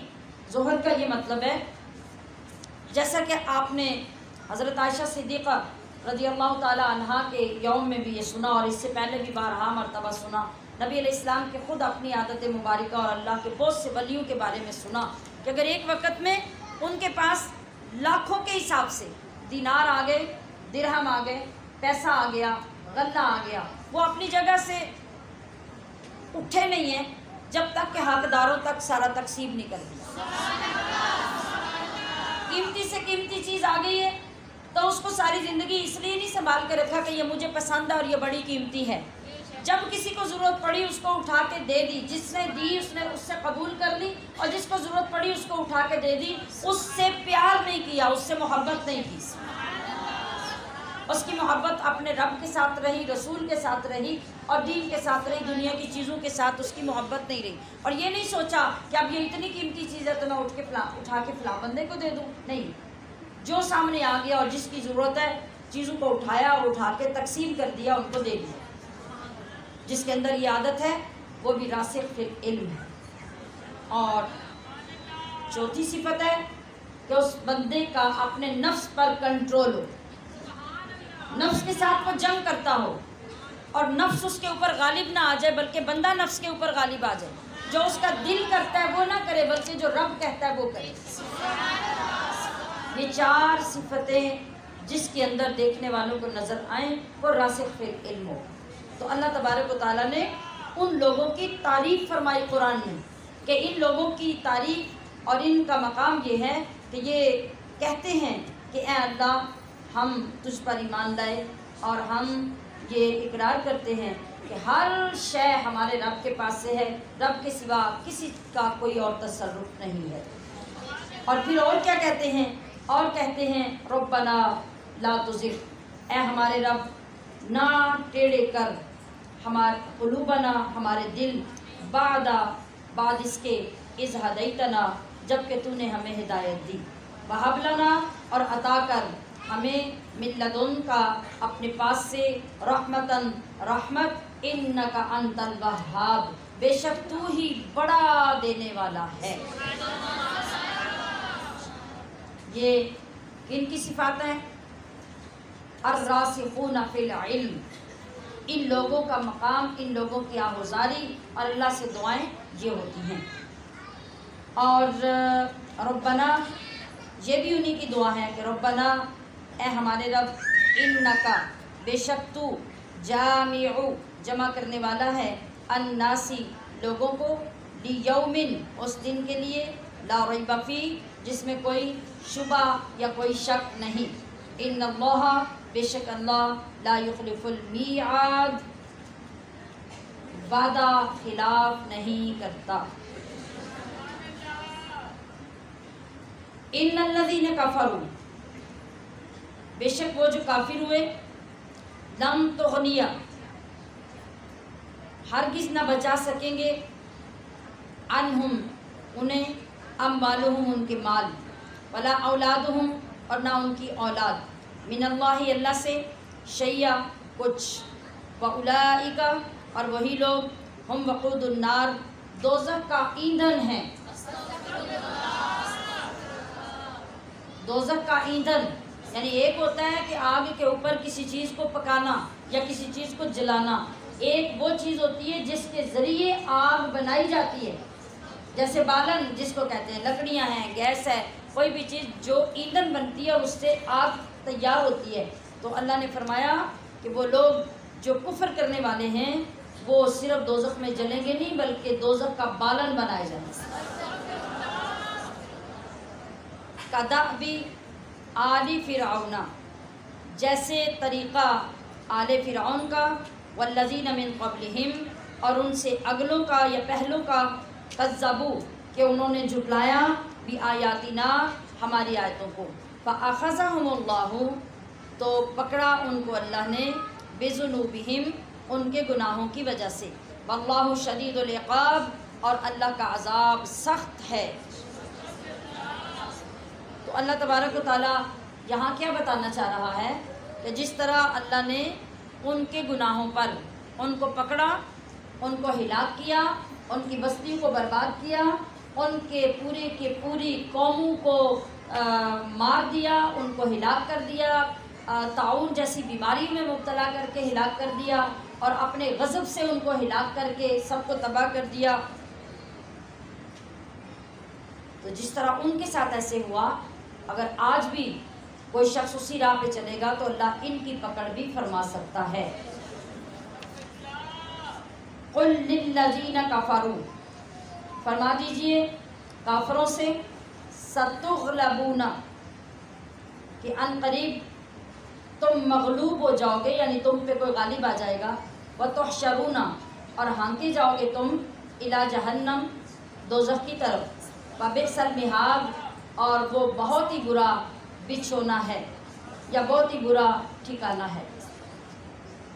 یہ حضرت عبداللہ ابن عباس روایت کرتے ہیں کہ جب جنگ بدر میں نبی علیہ الصلوۃ والسلام نے کافروں کو شکست دی اور مدینہ طیبہ واپس آ گئے، تو یہودی کہنے لگے کہ مسلمانوں نے قریش کے ساتھ جنگ لڑی ہے نا، تو قریش کو تو کوئی جنگ کے طریقے، جنگ کے ہنر، جنگ کے فن آتے ہی نہیں ہیں، اس لیے آسانی سے مسلمان ان کے اوپر غالب آ گئے ہیں اور جنگ جیت کے آ گئے ہیں۔ یہودی یعنی اکڑ میں بولے کہ یہ جنگ اگر مسلمانوں نے ہمارے ساتھ کی ہوتی نا تو پھر انہیں پتہ چلتا کہ لڑنے والے کیسے ہوتے ہیں، ہم انہیں بتاتے ہیں کہ یہ کیسے غالب آ سکتے ہیں۔ تو اب بد کردار اور بدبخت انسان کو کیا پتہ ہوتا ہے کہ اللہ کی مدد کسے کہتے ہیں۔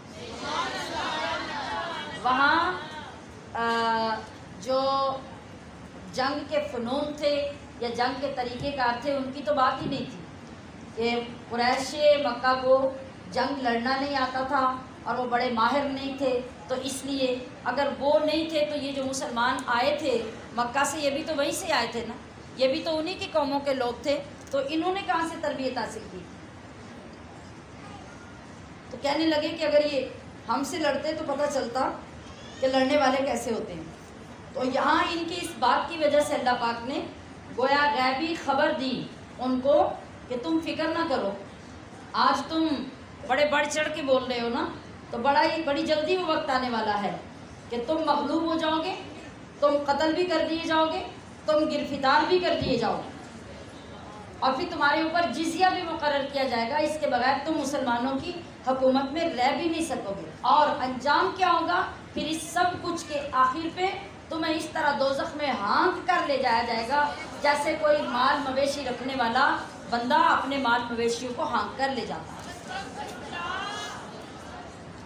تو اللہ کی غیب کی دی ہوئی یہ خبر سچ ثابت ہو گئی، اور کچھ وقت کے بعد وہ یہودی قتل بھی ہوئے، گرفتار بھی ہوئے، اور ان کے اوپر جزیہ بھی مقرر کیا گیا، اور اسی طرح آخرت میں قیامت میں بھی اللہ کی یہ دی ہوئی خبر پوری ہو جائے گی۔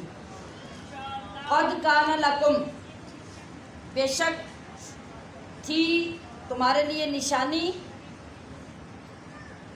فی فئتین، دو گروہوں میں، التقطا، جو آپس میں بھیڑ پڑے یعنی آپس میں ٹکرا گئے یا لڑ پڑے، فئتن تقاتلو، ایک جتھا یا ایک جماعت لڑتی تھی، فی سبیل اللہ، اللہ کی راہ میں، واخری، اور دوسری، کافرتن، کافر، یرونہم، کہ انہوں نے آنکھوں سے دیکھا، اور کہ انہوں نے دیکھا، مثلہم، انہیں اپنے سے دونا، رأی العین، اپنی آنکھوں سے، واللہ یؤید، اور زور دیتا ہے اللہ، بنصرہ، اپنی مدد سے، من یشاء، جسے چاہے، ان فی ذالک، بے شک اس میں، لعبرۃ، ضرور سیکھنا ہے یا ضرور عبرت ہے، لأولی الابصار، آنکھوں والوں کے لیے یا عقل رکھنے والوں کے لیے۔ یہ آیت بھی غزوہ بدر کے متعلق نازل ہوئی کہ اس میں یہاں یہودیوں یا پھر سارے کافروں یا پھر مسلمانوں یا جتنے لوگ پیچھے ذکر کیے گئے ان سب کو خطاب کیا جا رہا ہے کہ غزوہ بدر میں مسلمانوں اور کافروں سب کے لیے عبرت بھی تھی، نصیحت بھی تھی۔ کس طرح کہ غزوہ بدر جو کہ 17 رمضان کو ہوا تھا اور 2 ہجری تھی، دوسرا سال تھا ابھی مسلمانوں کو مدینہ میں آئے ہوئے، اور جمعہ کا دن تھا جس دن یہ غزوہ ہوا۔ کم و بیش 1000 کافر اس میں تھے، اور ان کے پاس ڈھیروں ڈھیر سامان تھا، جنگ کا بھی، کھانے پینے کا بھی، عیش و عشرت کا بھی، ناچ گانے کا بھی، جبکہ مقابلے میں مسلمان تھے کس حال میں؟ تعداد ان کی 313 تھی، اور بہت سے مسلمان ان میں بالکل خالی ہاتھ تھے، صرف 2 گھوڑے ان کے پاس تھے۔ 313 لوگوں میں سے 6 زر ہیں صرف جنگی لباس 6 بندوں کے پاس تھا، اور 313 میں سے ٹوٹل 8 بندوں کے پاس تلواریں تھیں، اور سواری کے لیے 313 لوگوں کے پاس صرف 70 اونٹ تھے۔ آپ ذرا یہ نقشہ اپنے تصور میں لائیے، اور دوسری طرف اسلحے سے لیس کافر اور 3 گنا زیادہ تعداد، 3 گنا سے بھی زیادہ، اور ہر طرح کا کھانا پینا، عیش و عشرت، اسلحہ، تیر، تلوار، بھالے، سب کچھ بے شمار ہے۔ اور ادھر کیا صورتحال ہے یہ آپ نے سن لی۔ اس کے باوجود اللہ نے شاندار اور عظیم الشان فتح مسلمانوں کو عطا اور کافروں کو کھلی فاش شکست دی، اور بڑے بڑے سردار پہلی جنگ میں قتل ہو گئے۔ تو یہ اللہ تعالیٰ کی نشانیوں میں سے کتنی بڑی نشانی ہے۔ تو وہاں پہ صورتحال ایسی تھی، ایک تو یہ کہ اللہ پاک نے اس جنگ میں فرشتے نازل کیے جو بہت بڑی بات ہے، اور دوسرا ہی کیا کہ مسلمان جب کافروں کو دیکھتے تھے نا، مسلمان جب کافروں کو دیکھتے تھے، کافر 3 گنا سے زیادہ تھے، مگر جب مسلمان ان کی طرف دیکھتے تو انہیں تھوڑے سے نظر آتے تھے۔ دیکھیے اللہ کی مدد کرنے کا طریقہ، وجہ کیا تھی کہ مسلمان گھبرا نہ جائیں، مینٹلی مضبوط رہیں، اور وہ اپنے آپ کو مضبوط رکھ کے ان کے ساتھ مقابلہ کریں۔ وہ جب بھی ان کے میدان کی طرف دیکھتے تو تھوڑے سے کافر ان کو نظر آتے، اور دوسری طرف کیا تھا، مسلمان صرف 313 تھے اور کافر اس قدر زیادہ، تو جب کافر مسلمانوں کے میدان کی طرف دیکھتے تو انہیں میدان بھرا ہوا نظر آتا۔ کیا حکمت تھی کہ کافر ڈرا رہے، وہ سہما رہے، اس کے اندر جرأت نہ ہو، اور مسلمان کی طاقت جو ہے وہ ترقی کرتی رہے، اس کی نظر میں وہ زیادہ، ان کی نظر میں وہ کم ہے۔ تو اللہ تبارک و تعالیٰ نے اس انداز سے وہ لڑائی شروع کروائی، اور اس طرح مسلمانوں کو طاقت عطا کی، اور پھر شاندار قسم کی فتح بھی عطا فرمائی۔ زُيِّنَ لِلنَّاسِ، آراستہ کی گئی لوگوں کے لیے، حب و محبت، الشہواتی، خواہشوں کی، من النساء، عورتیں، والبنین، اور بیٹے، والقناطیر المقنطرہ، اور اوپر تلے ڈھیروں کے ڈھیر، من الذہبی، سونے کے، والفضۃ، اور چاندی کے، والخیل المسومۃ، اور گھوڑے نشان کیے ہوئے، والانعام، اور چوپائے، والحرث، اور کھیتی، ذالکہ، یہ سب کچھ کیا ہے، یہ متاع الحیات الدنیا، پونجی ہے یا متاع ہے یا سامان ہے اس جیتی زندگی کا یا جیتی دنیا کا۔ واللہ عندہ، اور اللہ ہے کہ جس کے پاس حسن المآب، بہترین ٹھکانہ ہے۔ کیا مطلب ہے کہ لوگوں کے لیے اس دنیا میں دنیا کی چیزوں کی محبت کو سجا سنوار کر ان کے دلوں میں رکھا گیا ہے۔ تو یہ ساری چیزیں ذکر کی گئیں، اولاد، بیٹے، مال، سونا، چاندی، باغات، شاندار سواریاں۔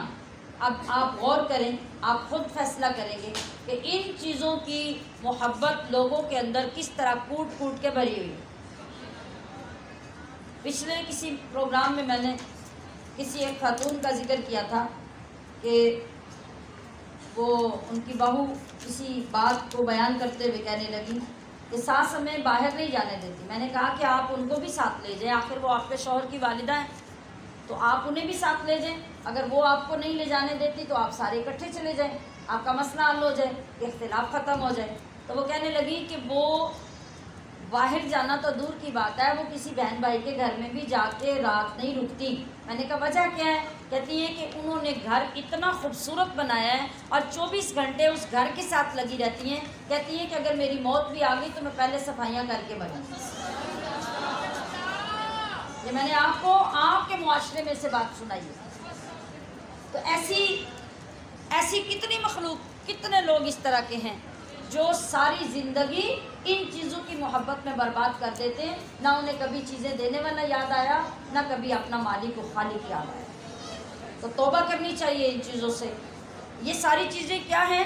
اللہ نے کیا فرمایا کہ ذالک متاع الحیات الدنیا، یہ صرف اس دنیا میں برتنے کے لیے آپ کو دیا گیا ہے۔ آپ دیکھیں نا، مثال کے طور پہ ابھی تو ہم میرج ہال میں بیٹھے ہیں اپنے اس دینی پروگرام کے لیے۔ جب آپ شادی پہ آتے ہیں یہاں، ہر ٹیبل مکمل تمام سامان کے ساتھ سجی ہوتی ہے نا؟ یا وہ اس لیے ہوتی ہے کہ تھیلے لے کے سارا کچھ بھر کے گھر لے جو؟ نہیں نا۔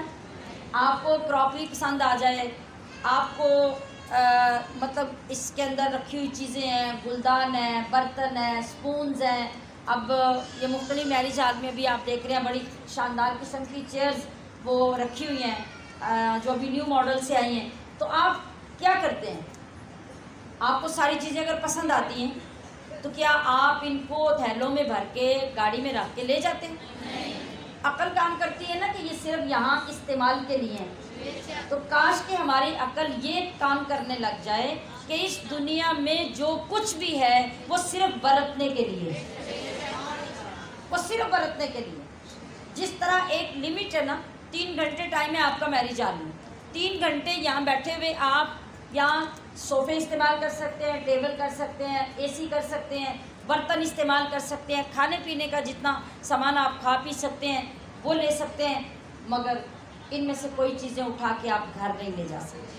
وہ آپ کے کام کی نہیں ہے، آپ کو اجازت نہیں ہے۔ تو پھر وہ چیزیں جو صرف 3 گھنٹے کے لیے آپ کو دی گئی ہیں، تو کیا آپ ان سے محبت کر کے بیٹھ جائیں گے؟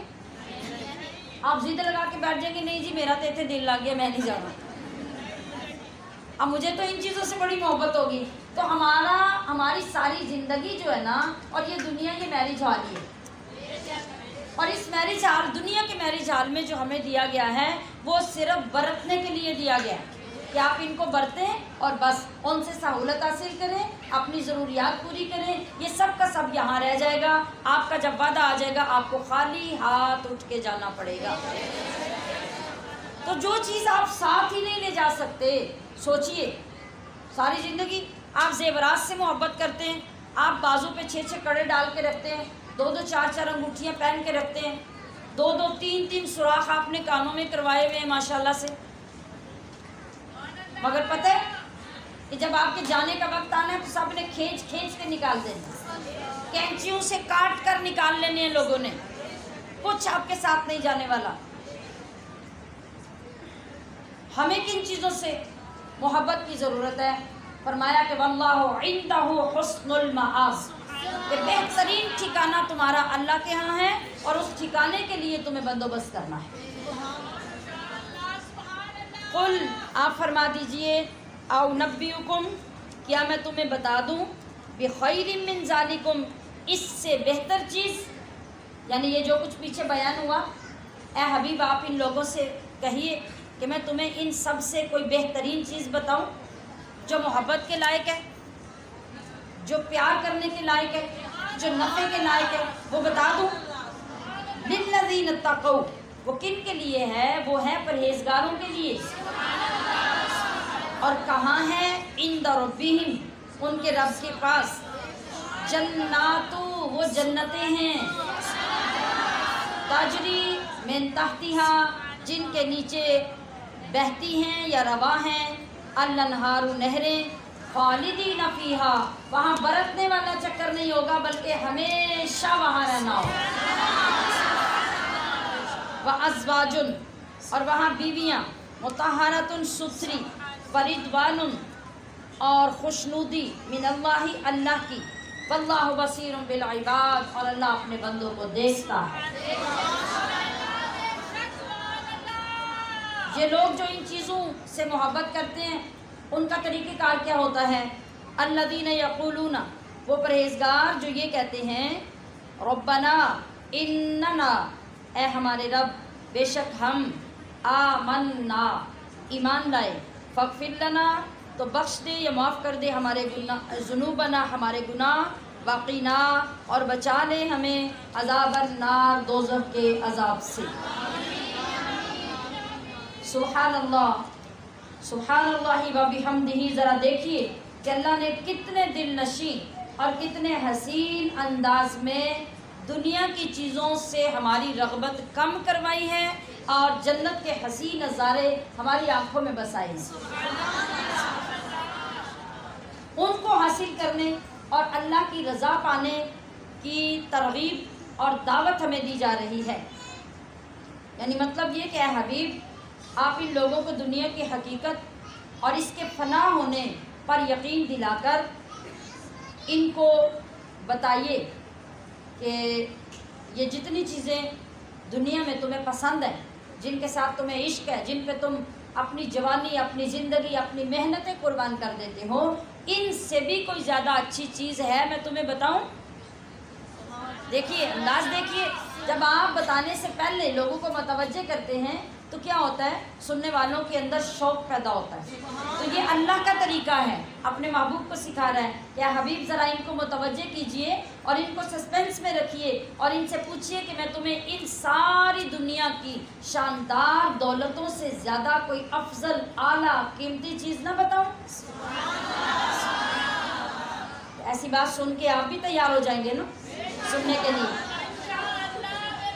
تو فرمایا کہ وہ کیا ہے؟ وہ اللہ کے قرب کا گھر ہے تمہارے لیے. آج تم 100 کتنے روپے کا 1 کلو دودھ لیتے ہو اور سارے گھر کو پانی ڈال ڈال کے چائے بنا کے دیتے ہو، مہینے کے بعد تمہارا بجٹ پورا نہیں ہوتا. ہاں 1 کلو دودھ لے کے. تو سنو ذرا دنیا سے محبت کرنے والوں، وہ جو گھر ہے نا اللہ کے قرب کا، وہاں دودھ کی نہریں بہتی ہیں. اور وہ دودھ تمہاری بھینسوں کا دودھ نہیں ہوگا، وہ جنت کا دودھ ہوگا. تو سوچو پھر تمہیں اس سے پیار کرنا چاہیے کہ نہیں.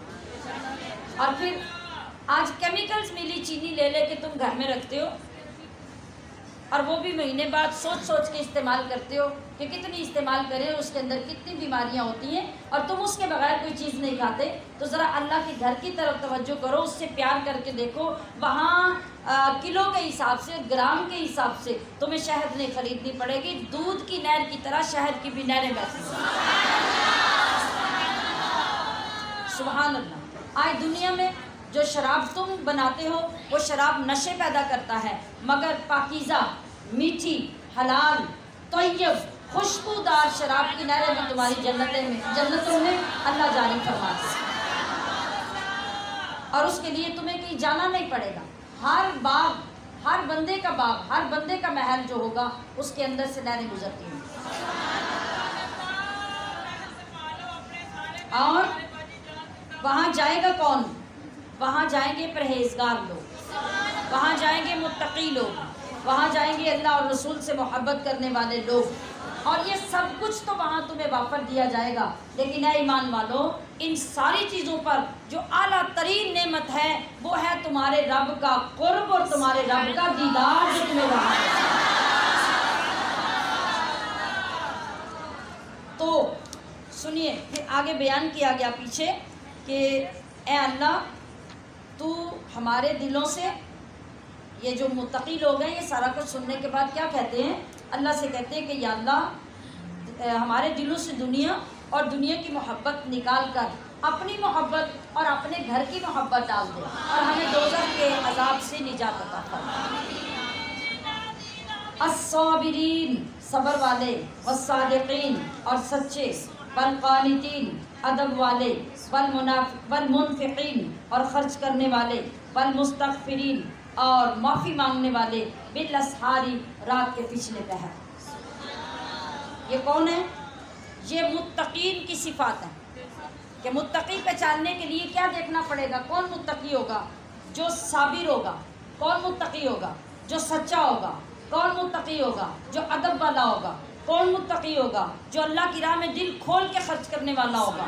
اور کون متقی ہوگا؟ جب ساری دنیا سوئی ہوگی وہ رات کو اٹھ کے رب سے بخشش مانگے. یہ ساری نعمتیں اللہ انہیں عطا فرمائے. شاہد اللہ، گواہی دی اللہ نے، انہو، کہ لا الہ، نہیں کوئی معبود، الا ہو، اس کے سوا، والملائکۃ اور فرشتوں نے، یعنی اللہ نے گواہی دی اور فرشتوں نے بھی گواہی دی، واولو العلم اور علم والوں نے، قائما قائم ہو کر، بالقسط انصاف سے، کس بات کی گواہی؟ لا الہ الا ہو کہ اللہ کے سوا کوئی عبادت کے لائق نہیں، العزیز الحکیم وہ عزت والا حکمت والا ہے۔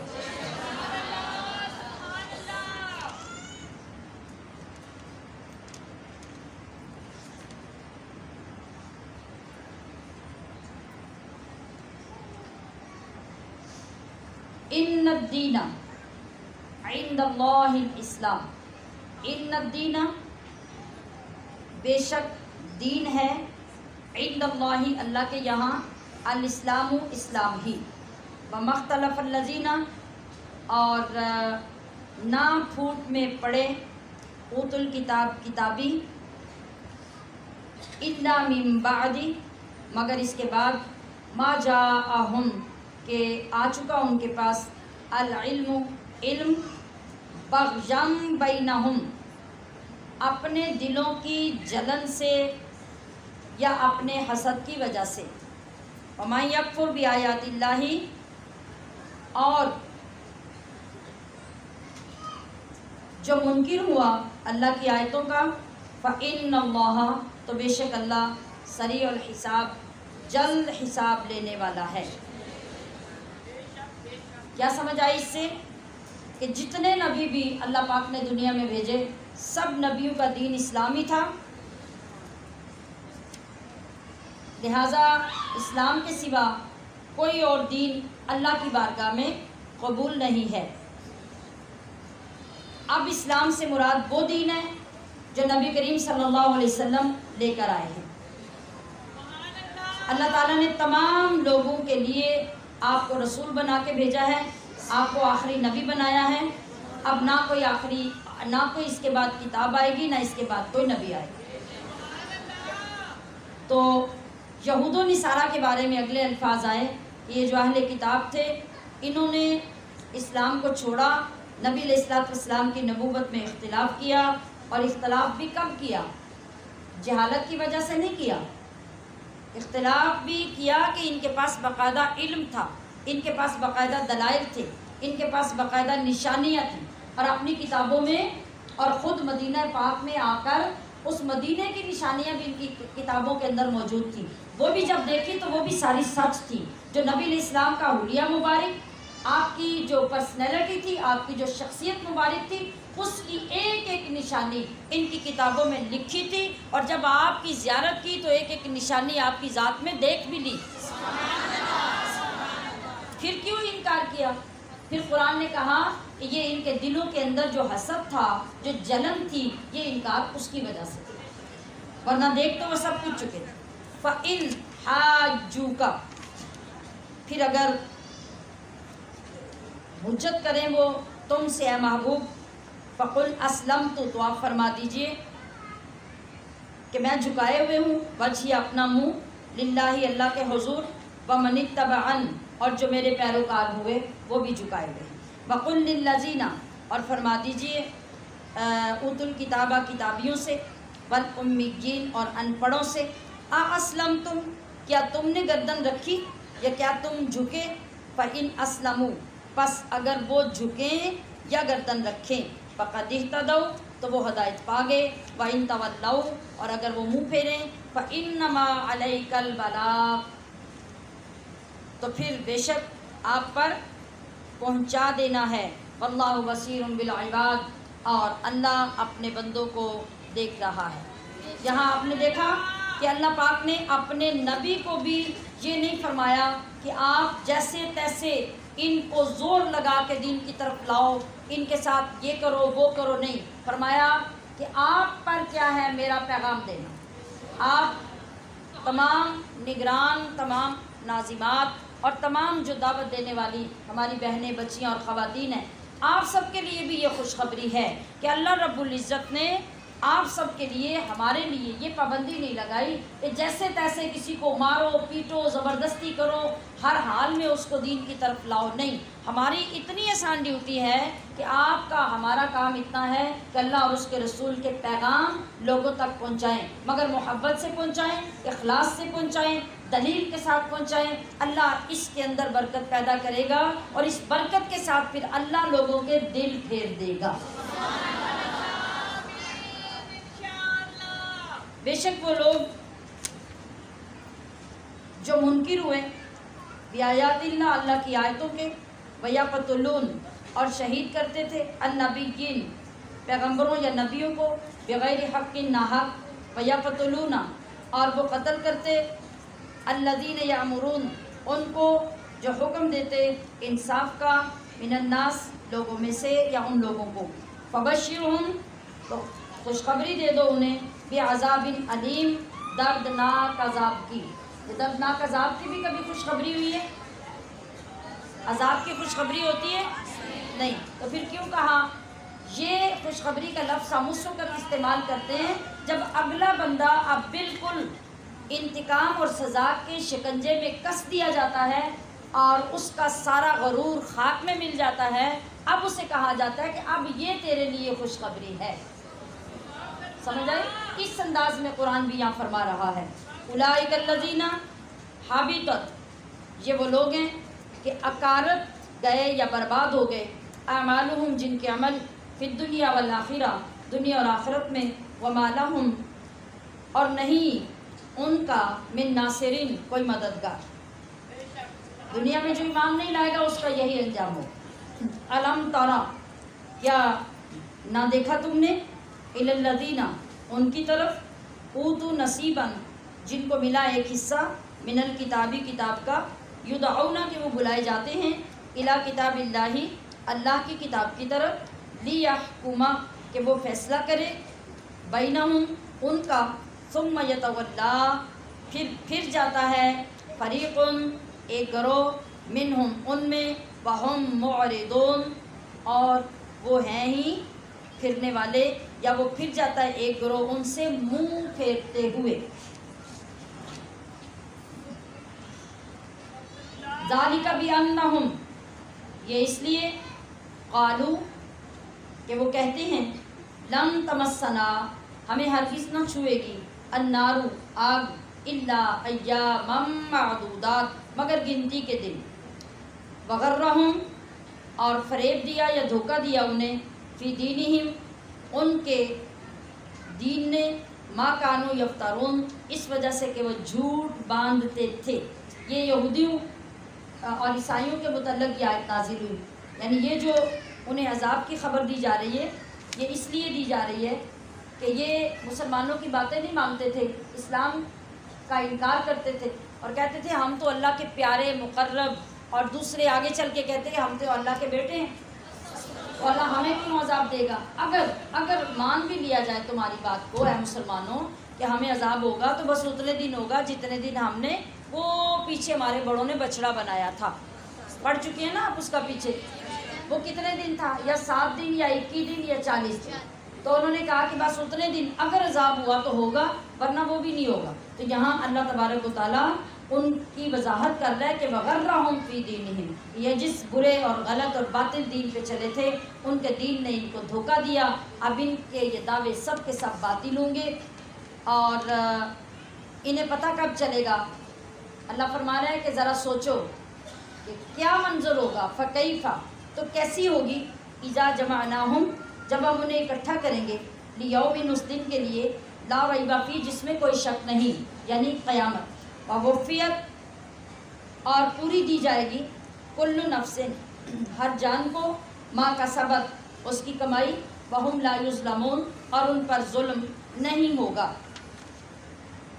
قل آپ فرما دیجئے، اللہم اے اللہ، مالک الملک اے ملک کے مالک یا اے بادشاہت کے مالک، تؤتی الملک تو دے یا دیتا ہے بادشاہت یا سلطنت، من تشاء جسے چاہے، وتنزع الملک اور چھین لے بادشاہت، ممن تشاء جس سے چاہے، وتعز اور عزت دے، منتشا جسے چاہے، وتذل منتشا اور ذلت دے جسے چاہے، بیادک الخیر ساری بھلائی تو تیرے ہی ہاتھ میں ہے، انک علی کل شیء قدیر بے شک تو ہر شے پر قادر ہے۔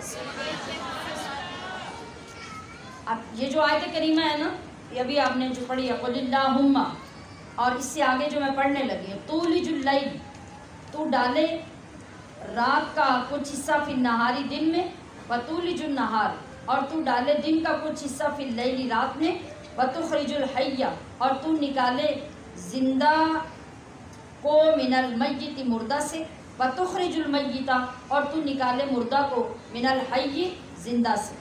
یہ تیری شان ہے، یہ تیرا مقام ہے اور یہ تیری صفات ہے۔ یہ جو دو آیتیں ہیں، کوئی بندہ اگر قرض میں ڈوبا ہوا ہو، روزگار کا کوئی ذریعہ نہ بنتا ہو اور قرض اترنے کے لیے اسباب نہ پیدا ہوتے ہوں، تو ہر فرض نماز کے بعد ان دو آیتوں کو 5 مرتبہ اول آخر درود پاک پڑھ کے ان کو وظیفہ بنا لے مستقل طور پہ، تو آپ سے جوں یہ وظیفہ منسوب ہوتا جائے گا اور مانوس ہوتا جائے گا، اللہ پاک ان آیات کے صدقے آپ کے پہاڑوں جتنے قرض بھی اتارنے کے انتظام فرما دے۔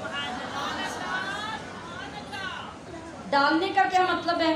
یعنی کبھی دن بڑا تو کبھی رات چھوٹی، کبھی رات بڑی تو دن چھوٹا، اس طریقے سے کبھی اس کا حصہ اس میں اور کبھی اس کا حصہ اس میں۔